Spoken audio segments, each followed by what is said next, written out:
I've made a promise with myself and with my loved one to stop falling under sin.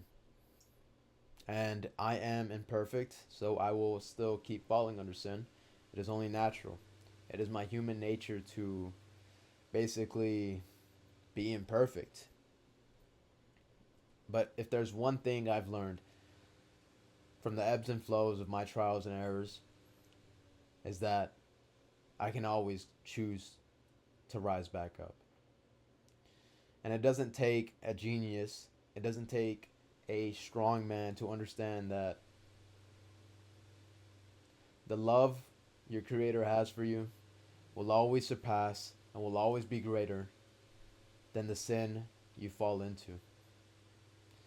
I think I'm on week 1 or week 2, but I've noticed already a significant change in my own life, in my intellect, in the way I think, in the way I operate. There's things that are required to basically level up as a human being and as a spiritual being.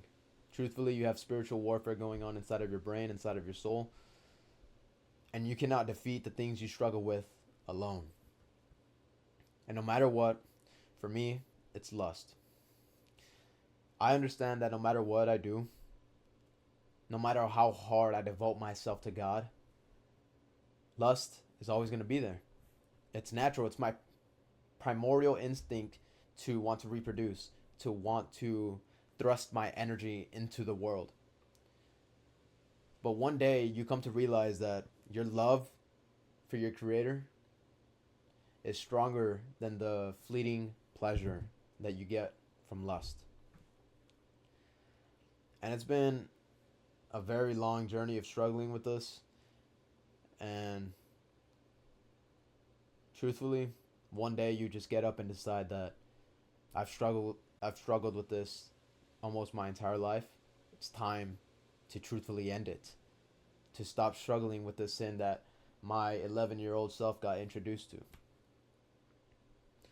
It just takes a decision. And you are protected. No temptation that has been given to you is too strong for you or greater for you to not overcome. But you need to understand that if you walk in your own understanding and in your own ways, you won't defeat it. And I say that because you're only so strong to where your mind allows you to be. And you will not defeat the wisdom of Satan. Satan is 1,000-year-old creature. Way more than that, but you cannot defeat his wisdom. But if there's one thing you can do, is that you can go to the person he lost to. And that's God. I don't know why you struggle with it. I don't know why I struggle with it. I don't know why I put so much anxiety towards it. Knowing that my God and your God, our God, has always been there for us and has always guided us throughout the way. And he was always reaching his hand out towards us. But we just needed to reach out our hand back. All it takes is a decision to truthfully change who you are as a human being and as a person, as an individual. It requires one decision. Take that first step. It doesn't matter if you take 2 steps backwards as long as you take 1 step forward. Reach your hand out. You're not alone. And devote yourself to something greater outside of your own mind. God is there for you. God is waiting for you. And he's helping me out the same way he's trying to help you out. And he still chose to love me and help me and guide me and love me, though I am no better than you.